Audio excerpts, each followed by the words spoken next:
Good evening, everyone. I am the Commish. Welcome to another edition of Hardcore Challenge Live. This is the Week 8 recap edition, as we recap all of the stellar action that took place in the Hardcore Challenge this past week. It was another action-packed week, as every week has been here as of late.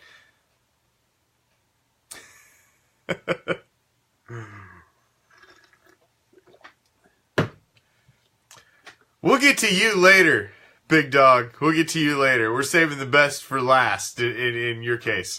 So we'll touch on you later and your stellar season thus far. It's your first edition in the Hardcore Challenge has been a challenge. It seems for some more than others. But let's start with the game of the week. Again, I was correct in picking game of the week, as Kevin was so nice in pointing out in the owners group. I am flawless on the season in picking game of the week, other than Corey. Yeah. Again, just don't bet on Corey, and you'll be fine. But Knox Vegas Anarchy takes down the Beaver Street Roar 181 to 125. 181 to 125. Top guns blazing, doing the heavy lifting as Knox Vegas Anarchy goes crazy on the Beaver Street Roar. The trifecta of Will Fuller, Travis Kelce, and Tom Brady led the charge as Knox Vegas Anarchy humiliated the Beaver Street Roar 181 to 125. The threesome combined to score 85 points, topping the production from the top scorers of Beaver Street Roar of Robbie Anderson, Matt Prater, and Kirk Cousins, who only totaled 56 points. Fuller scored 2 touchdowns. Brady, 333 passing yards to contribute 20. And Kelce with 27 points off 133 receiving yards and a touchdown. So, big score for Kevin as he's trying to keep pace with Tom, who's still currently undefeated. So, he's trying to keep pace in the AFC Great White North. But that was a big win and big game of the week victory for Kevin, owner of the Knox Vegas Anarchy. Congrats, Kevin. That was a big win. Big win. Knocked down the previously only one blemish Beaver Street Roar. So that was a big win, knocking them down a peg. Now, what that did do with Knox Vegas Anarchy knocking off Beaver Street Roar, bumps them up ahead of them on the power rankings. However, Beaver Street Roar will still take that number 2 seed because they will be going in as a possible division champion, as Knox Vegas Anarchy still is 2 games back of Mr. Rogers' Neighborhood, who has shown a little kink in the armor. Little chinks in the armor here and there. They're not putting up the scores that they have been. Mr. Rogers' Neighborhood put up a very average 135 points. Very average 135 points. So, that's beatable. That's beatable. That is completely beatable. So, coming down the stretch, they're going to have to go back in division. They're going to have to play Knox Vegas Anarchy again. And that's a matchup you got to have circled right there. Because if Tom slips once and Kevin can manage to take him down the second time, could be interesting. Could be interesting. Now, Tom is currently leading the entire league at 8-0. He is number 2 in the scoring now, as Gary, who is 6-2, number 1 ranked in the NFC, number 1 on the power rankings, actually jumped by mere points, is now leading the league in scoring.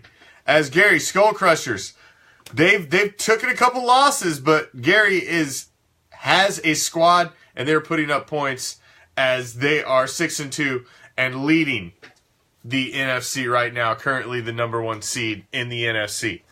Now, the upset of the week that took place in Week 8 was none other than last year, playoff candidate last year, Renegade Misfits, who took down perennial powerhouse Brad and the Knoxville Assassins took them down in a big upset, 159-149, as Travis has managed to pull himself off of the oh shit list. Not bad for a team that was sitting worst in the league a couple weeks ago. Travis has managed to scrap one loss, lost one, and now he's back in the win column here, and he's low in the point total, man. He hasn't even cracked 1,000 yet, but he's one of, how many owners have not cracked 1,000? Everybody in the AFC, except for Big Dog. Big Dog, who's the lowest scoring team in the entire league, at 963 scored. Renegade Misfits is second worst at 987 scored. And Mama Jason is sitting right on the tip at 999. It's not quite cracked 1,000. Everybody else is cracked 1,000. Gary with 1,361 points is currently leading. So that shows you the difference right there. 960 fantasy points scored thus far to 1,361. That's the difference between your top dog and your so-called big dog. Oh, so there was your upset of the week. Congrats, Travis. Renegade Misfits moved yourself completely off the oh shit list, and you are sitting firmly on the edge now. Now, let's take a quick look at the divisional breakdown. Let's start in the AFC. The Great White North is, as I said, Kevin coming off the big win in Game of the Week is 6-2 in second place with 2 wins in a row. But he's chasing the defending champ, Mr. Rogers' Neighborhood, who is 8-0, second scoring at 1,358 points scored, and obviously on an 8-game winning streak. Actually, hell, we got to go back and look. How many games has Tom won in a row now? I hadn't even thought of that until right now. I'm going to have to go back and research that. How many games has Tom won in a row? Because obviously, he won all through the playoffs last season. And he had a good, team, obviously, record before that because he won his division. So, I'm going to have to go back and look at that. We may have a record on our hands right here that we haven't even confirmed yet. Tom may have the record for the longest winning streak. We're going to, I'm going to have to go back and check that. Because he's won 8. He won all through the playoffs last season. And how many did he have before that? So, we're going to have to check that out. But the Brady Bunch, they've kind of stayed in it at 3-5. But oh my Odell Yes is at 2-6, and they're not looking good. They're not looking good. They are 6 games out, and they are not looking good. Now, the Elite East, you've got the Bison Broncos leading the charge at 6-2, but this with a 4-game winning streak, as former champ Kent has put together a squad and is trying to claim this new division. But he's got a newcomer, the Stone Ponies. Owner Ryan, who has back in the win column again, has crept up behind him 1 game back at 5-3. Then you got Pale Horseman at 4-4, and the Big Dog is, we don't even need to, they're not even in the conversation anymore. Now, Wild West of the AFC. This is one of the worst 2 divisions in the league. One of the weakest 2. This division and the NFC Elite East are the 2 weakest divisions in the league currently. Stinky Pinky, former champ, is leading this division at 4-3-1, coming off a win this week to bring them back up off of 500. Sitting at 500 is Tama Terrace, who lost 2 in a row and just does not seem to want to step up and claim the division. You got Bleeding Green, who's actually won 2 in a row, is the only hot team in the division, and they've climbed up to 4-4, and are actually in the discussion, only a half game behind the lead. And you got King Salami, who's 2-5-1, has lost 3 in a row, and actually, in this crappy division, is only 2 games back.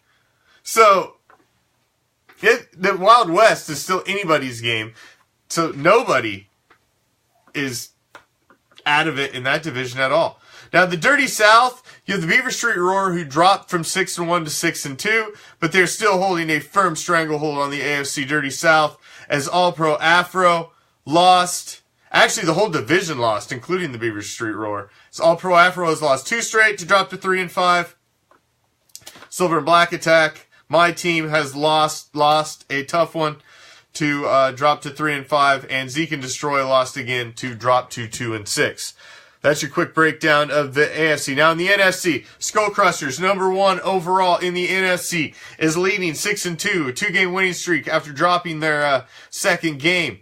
They have climbed back as Vandalay Industries is hanging tight, coming back and grabbing a big win in Week 8. But I Am Groot, one of our female owners, former champion, has won 4 straight to come back from what was looking like a dismal 1-3 and is now 5-3, firmly in the hunt, only 1 game out of first. Our other female owner, Kristen, is not looking as good as she is one of the owners, Mob Adjacent, who has not quite cracked the 1,000-point mark, sitting at 2-6.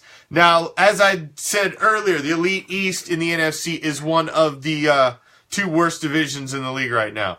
Pack Attack, everybody in the division lost last week. Pack Attack is back, has dropped 2 straight, they're 4-4. Knoxville Assassins has dropped 3 straight, they're 4-4.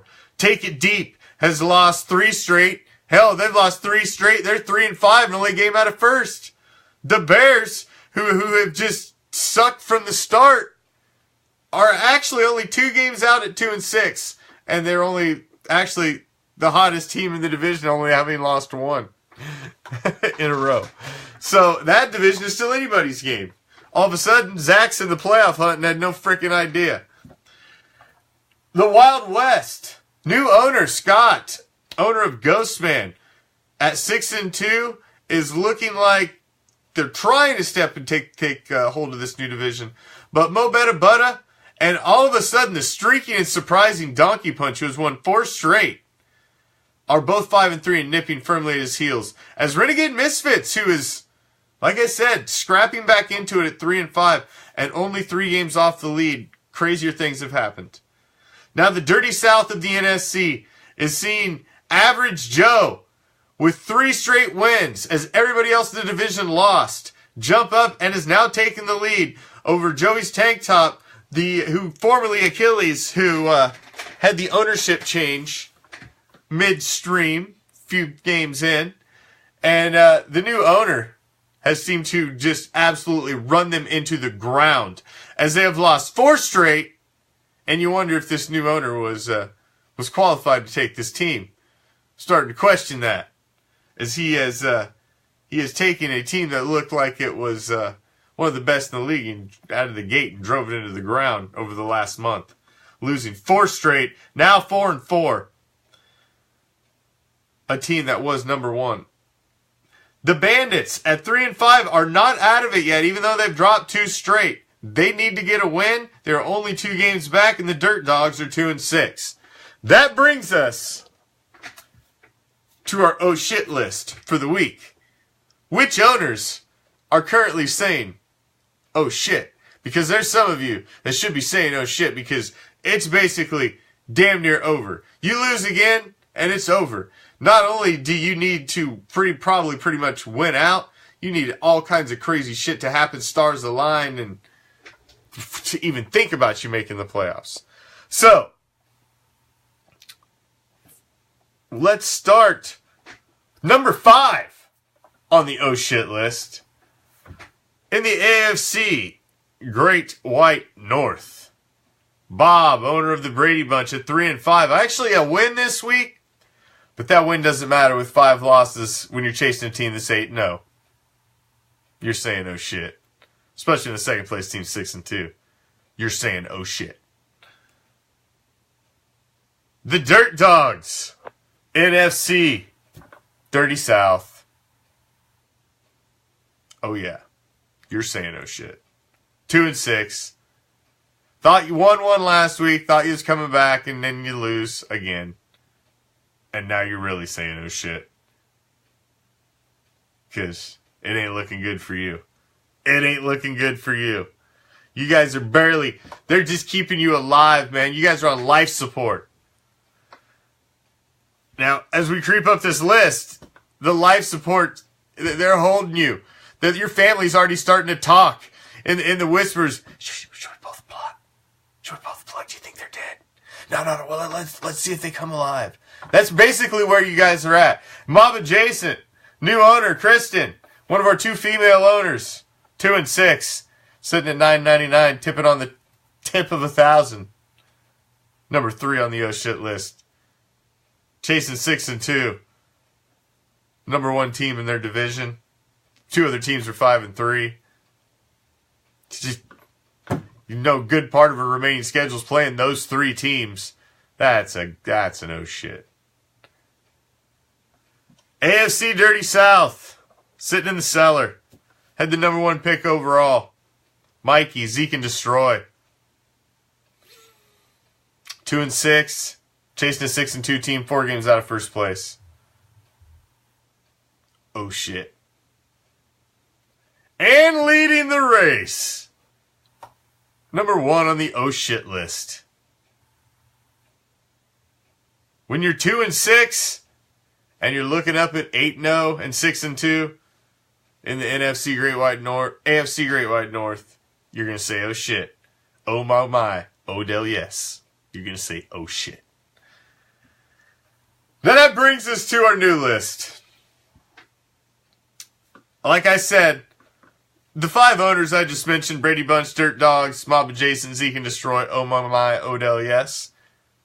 All of their families are talking to them. They're currently laying on the bed, their eyes are closed. Their families are next to them, talking to them, just debating whether they should pull the plug on them. They're on life support. Their season is that close to being over. At 6 losses, that's usually the death sentence. You usually don't come back from 6 losses. You're done already. You just play spoiler now the rest of the way. But beyond that, it's when the life support's been pulled.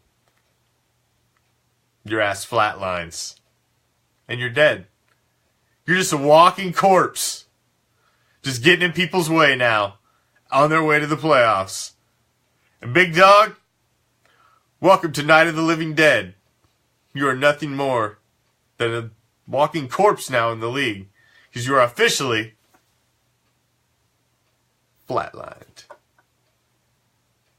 1 and 7. 3 losses in a row. Only 963 points scored thus far. The lowest in over all 32 owners and 32 teams. Congratulations, Dirt Dogs. Your ass was the first to be flatlined in the 2017 season. Congratulations. Hey, congratulations to all of you that are sitting on the oh shit list. I am about as close to being on the oh shit list as you can be. I'm already saying oh shit inside. I know I need to win this week, and I know I've got Mr. Rogers' Neighborhood staring at me in a week or two. So, the road is not easy for the Silver and Black Attack, and I am on the verge of being on this oh shit list and making the premiere next week if I take an L this week. And I've got buys, and I've got a tough one. And I know some of you other owners have tough ones this week too. But we will get to that tomorrow. We just put a bow on week 8, wrapped it all up nice and pretty, and we put that away. Because now tomorrow, we are ready for week 9. So we will look over the matchups, and there are some very big matchups with are starting to have straight up playoff implications.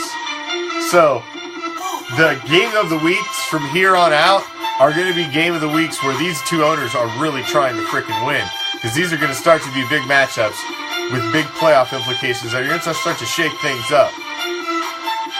So tomorrow night, I'll be posting the time tomorrow when the show will be. We're going to have it before the game because we had to move everything back a day because of Halloween. So we will have the Game of the Week edition tomorrow, unveil the Game of the Week and break it down as we get ready for week 9 in the Hardcore Challenge. Are you ready for the challenge? Good luck. Game on.